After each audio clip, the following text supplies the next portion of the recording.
volta com mais um tema aqui. E agora, Nicolas, vamos falar do quê? Vamos falar sobre sacerdócio, pai de santo, pai de mesa. O que significa isso, né? É um chamado, é uma vocação, é um dever? Como isso funciona, né? A Umbanda começa com o sacerdócio, que hoje a gente entende que é um sacerdócio. Na época chamava muito pai de mesa. Na própria tenda eles entendiam que era o dirigente, que é um termo bem também espírita. É o dirigente. A mãe Zélia também falava muito. Quem quer ser dirigente? Não é uma coisa que você quer, não é uma coisa que você busca. Acontece. E quando acontece, você não fica feliz, ela falava. Porque é muita responsabilidade. É uma coisa muito séria.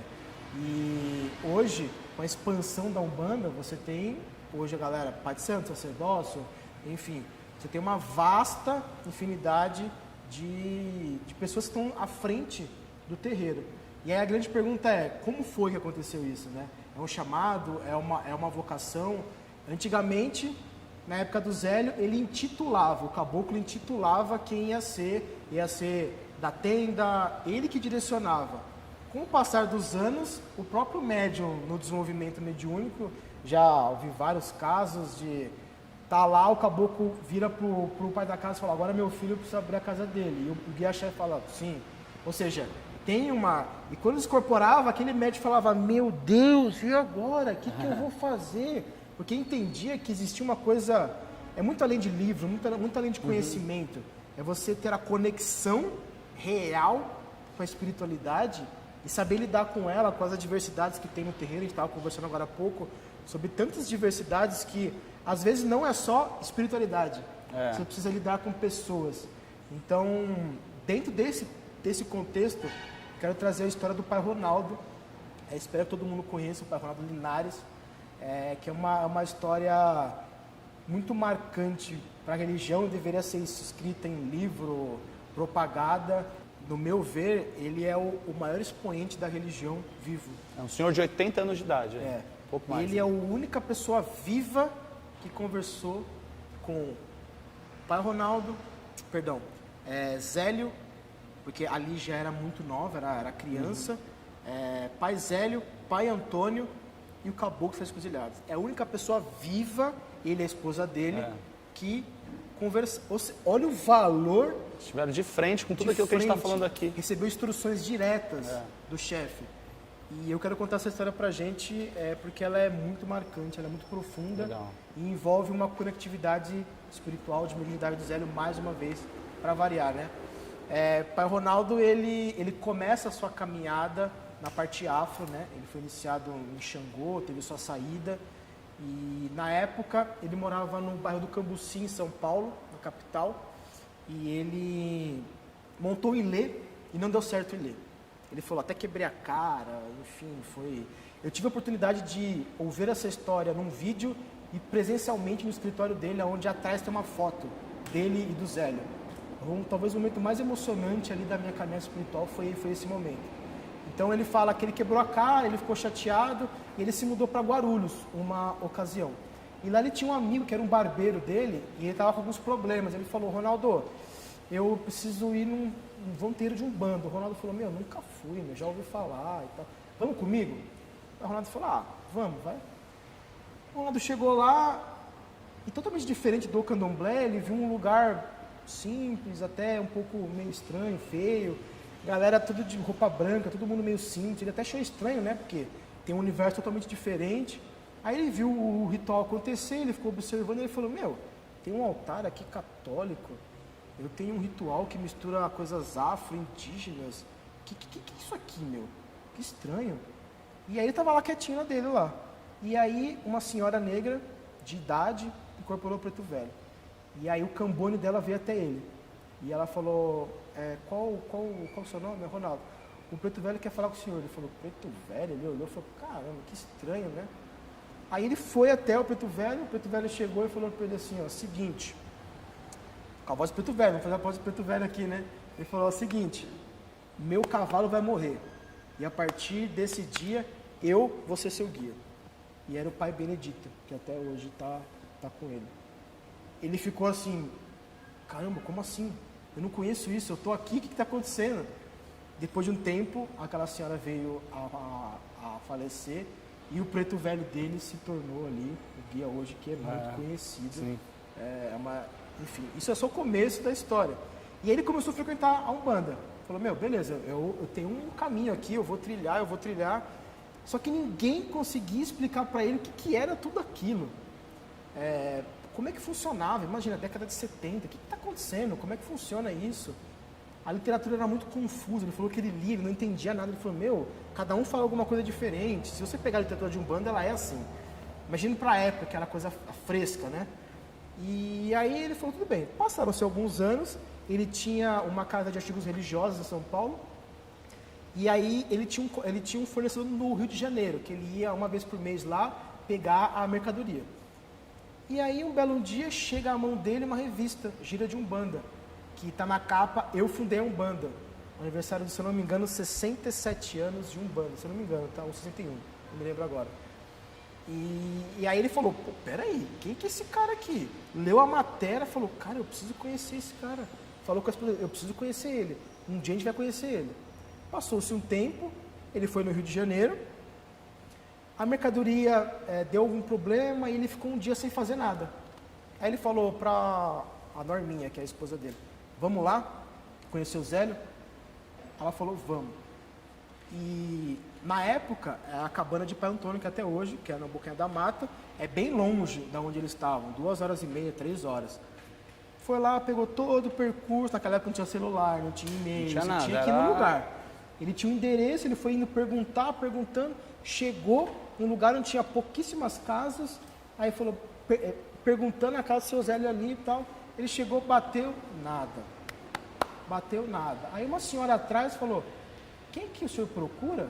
Ele falou, o senhor Zélio. Ela falou, ele não está aqui, ele está com problema de saúde e ele está em Niterói. Ele falou, puta, eu passei por Niterói. A senhora tem o telefone? Ela falou, tenho.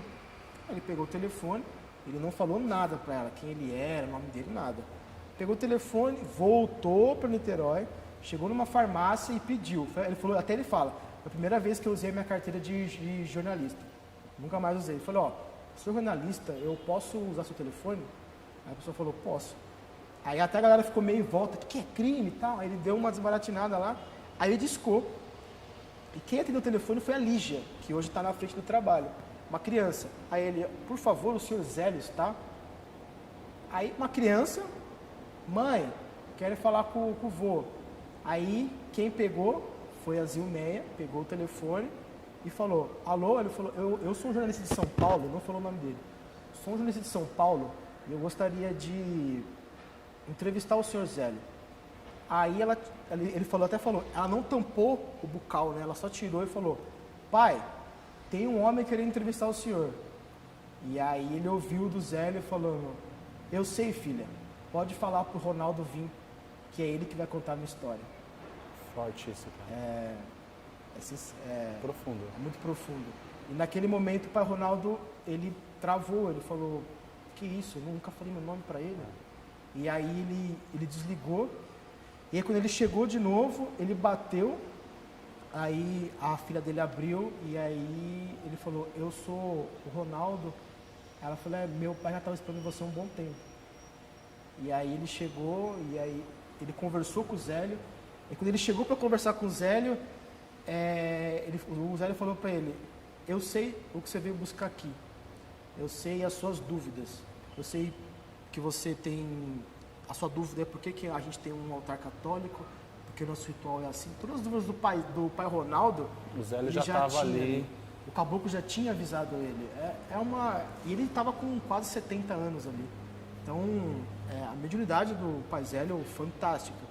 E aí o pai Ronaldo conta que ele incorporou o caboclo, eles conversaram 25 minutos, o pai Ronaldo não fala o que eles conversaram, deu uma missão para o pai Ronaldo, mas ele não fala detalhadamente o que aconteceu. Ele falou que falou mais de uma vez com o pai Antônio, mas o caboclo só foi uma vez que ele conversou. E o caboclo falou para ele, toda vez que você estiver lá na tenda e você vê uma borboleta, que a gente comentou aqui, uma borboleta azul, vai ser eu.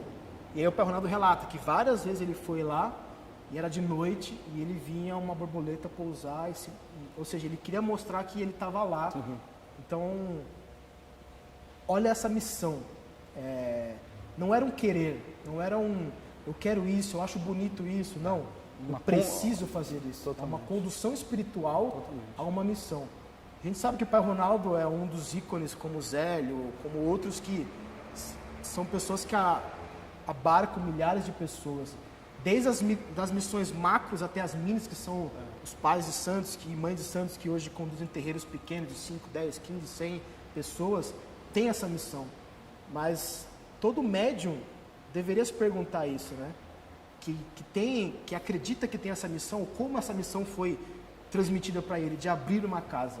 Realmente é algo que eu quero, ou é algo que realmente a espiritualidade me destinou para tocar a vida de pessoas e mudar a vida de pessoas? Então eu sou movido por um desejo pessoal ou por um impulso do alto ou externo? Essa é uma pergunta que todo mundo que vai abrir uma casa talvez tenha aqui. Porque às vezes não, quase sempre, o médium ele já é um médium maduro, ele é um médium que já tem um contato com a espiritualidade ok, trabalha bem, é um médium fantástico, tem conhecimento, mas ele necessariamente não tem a missão. E isso é normal. Sim. O ter a missão, isso é importante na Umbanda. Diferente da questão católica, eu tenho uma vocação e eu quero ser padre. Eles também falam que existe um chamado, Cristo os chama para exercer. E esse chamado ele precisa ser entendido, não em forma de conhecimento, não em forma de curso, é em forma de espiritualidade. O contato real é uma coisa muito séria, se ter mediunidade. Hoje, como a gente fala muito, até um pouco banalizou mediunidade, né? A galera fala, tranquilo, mas é uma coisa muito séria que envolve responsabilidades. Você está cuidando de vidas, tratando de vidas.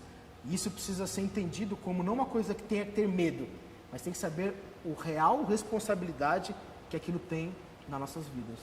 Bacana. A gente então, nessa ocasião, olhando para trás, olhando para o passado e trazendo para hoje, a gente percebe que antigamente havia uma condução de forma mais concreta da espiritualidade para a abertura de um terreiro. Né? E o que a gente precisa se atentar é não se deixar mover por um desejo de estar naquela posição, de fazer aquilo ali. Né? E sim se atentar ao chamado do alto, que é o que acontecia com o Zélio. Quando um guia incorporava e dizia, você vai ser o dirigente, você vai abrir uma casa.